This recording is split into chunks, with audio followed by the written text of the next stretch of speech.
May is just around the corner. I know this because the IRS comes knocking on my door every April demanding their blood money, but in a few weeks, I'll have the fuzz off my back and we'll be diving into a brand new collection of maps. Yes, a collection. Isn't that wild? Like, I thought map packs had gone the way of the dinosaurs, right? I assumed that table scraps was the new standard for a while there. PvP community feeling like Harry Potter getting shoved under the stairs while fat Dudley PvE kept getting their raids and seasonal content and secret missions. And we'd just daydream about what it must be like to have a mommy and a daddy who love you. But it's our time now, and we're just a few weeks away from stepping foot into some brand new spaces never before brought to the PvP arena. We've got Europa, Neomuna, and an actual pyramid ship to fight in, and I can't wait. But in this video, I want to take a minute to come back down to reality for a second and just consider the question, is this going to have a real, tangible impact on PvP, and if so, to what degree? Some of us have learned by now not to count our chickens before they hatch when it comes to PvP. So, let's chat. Do you guys remember, I don't know if you're old enough to remember this, but I'm assuming, just looking at the analytics of my YouTube channel, that many of you are literally just like me in terms of like stage of life, right? Adult working class, you got a dog and a fence and you drive a minivan, and you'd have more friends if you had more energy to leave the house. But it's okay, because honestly, playing catch with my son and Barbies with my daughter is plenty fun enough. But I'm assuming many of you remember the days where we would count down the minutes to when the new PvP map pack would drop in like Halo 3 or even Call of Duty for us to download and dive into the new playlist that came with it and learn all the power weapon spawns and just have a huge week where the whole community flooded the new maps for a beatdown brawl as we picked new favorites and talked about them on the forums. These were big days, and their impact could be felt in the game in a very, very real way.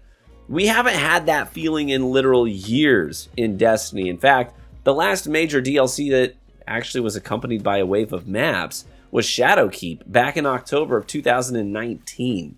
And only one of the 3 maps that came with that DLC was genuinely a new map, Fragment. The other 2 were Destiny 1 launch maps that got brought forward. The last time we got a wave of genuinely new maps was actually Forsaken. We're talking September of 2018.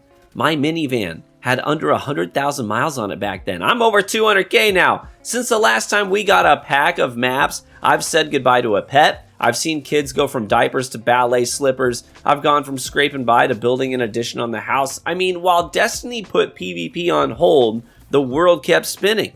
So there's definitely that kid in me that was playing Halo in his dorm room who's pumped about this map pack because I remember just how much energy a map pack can bring to a game and to its community. But PvP is more than maps, obviously. An engaging space to play in is just one variable in the equation to make up a great PvP experience. One of my biggest complaints right now with PvP is how slow it's gotten.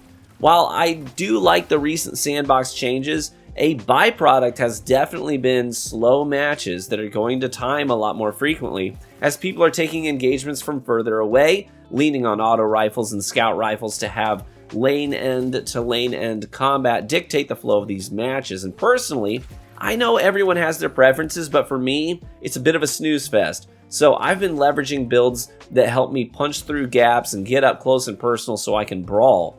And some maps, that's easier than others. But frankly, if it's Eternity, it doesn't matter what build I put on. I'm going to be subjected to deep teamfire regardless of my choices. And that's where I think we're about to get some relief with these maps. So Bungie has made a point to let us know that these maps were primarily made with 3v3 in mind. Literally the first and only Destiny 2 maps to have ever been made with that 3v3 philosophy. Isn't that crazy?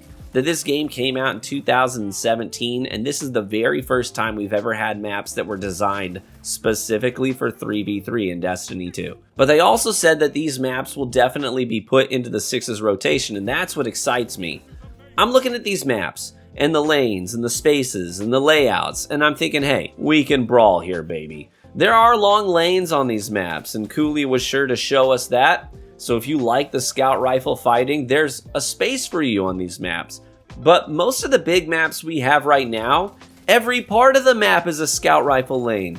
But these new maps have a mix. Spaces where scouts and autos will be dangerous, and spaces where SMGs and sidearms will be dangerous. Eventide seems to have this outside area that's a little more open, but it's also dotted with machinery and cover to help you close gaps. Cirrus Plaza has a couple of these high-risk locations that have lots of visibility over the entire middle area of the map, but it also exposes you to enemy fire. And Dissonance has a side of the map that backs up to the open skybox with some open angles, but that map looks like it's basically going to be shotgun heaven. I think that one will be the most chaotic. But all this to say, I think the sandbox is partially influenced by the maps and the spaces that we fight in. And these new maps just simply aren't made to be lane-to-lane long-range maps. They look like they were designed to keep things moving and rotating. It will probably be pretty hard to camp, honestly. So I think the new map pack will certainly help break up the monotony of the current map rotation, which is very heavy on the big maps. There are some gaming sessions where it's an hour long, where I just go from huge map to huge map to huge map to huge map. Now you'll be more likely to swap off your long-range kit, because it can't just hang on every single map in the rotation, and you'll switch to a different build when one of the new maps comes up. And I like that. I don't want to kick out all the big maps, but I want them to have some balance between big and small, and I think that we're about to get that. But maybe the biggest change that we'll sense with this new map pack will be in the Trials of Osiris environment. Because right now, with little new content to engage with, we still see Trials pull in around 250,000 players every weekend. At the beginnings of seasons, we often see 300,000 plus players engaging with the playlist.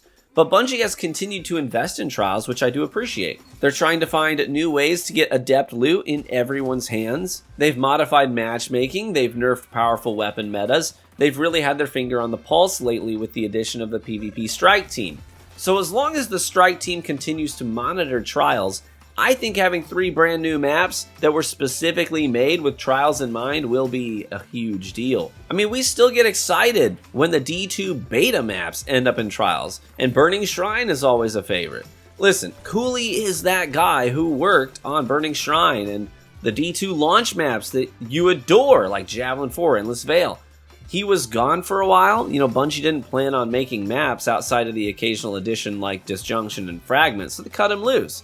But when the community was getting more and more vocal about their frustrations, they brought my man Cooley back in, and this map pack is the result of that. Now, that's not me discounting the influence of everyone else on these teams. It takes a lot of people to make these maps.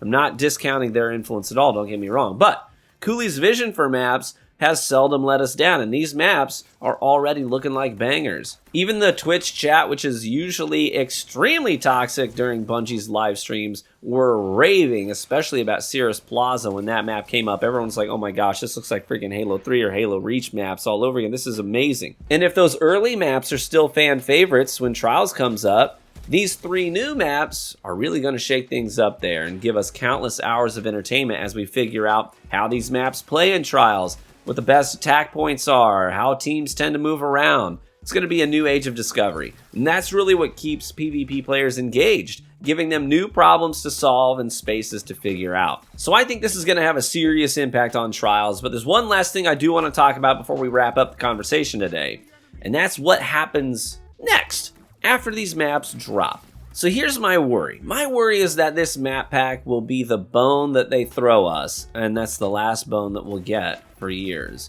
Genuinely, that's my worry, and before anyone calls me a pessimist for thinking that way, I'm thinking this way because I've been trained to think this way.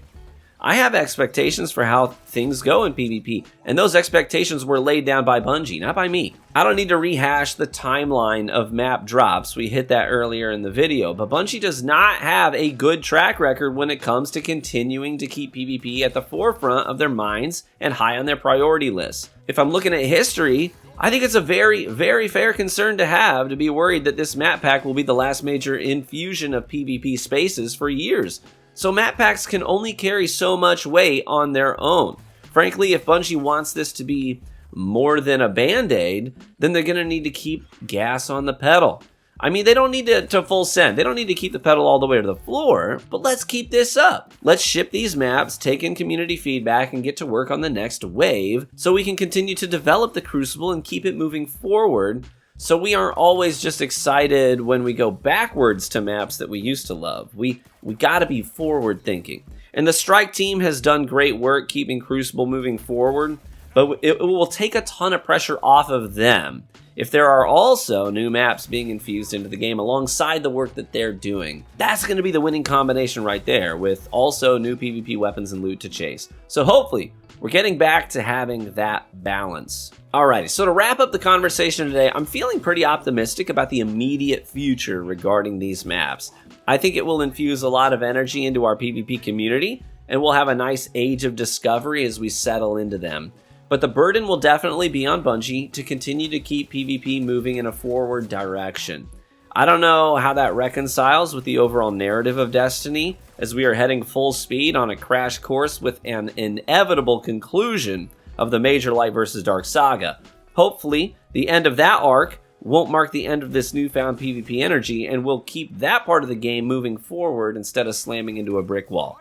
Thanks so much for watching the video today and for all the support that you've shown me as a creator. I really do appreciate you all. Feel free to let me know below which map you're most excited to play on from what we've seen, and consider subscribing for additional Destiny 2 content. Be warm and well fed, my friends, and I hope you go into this weekend feeling fresh as a breeze and you enjoy some downtime, and I hope to catch you in the Crucible.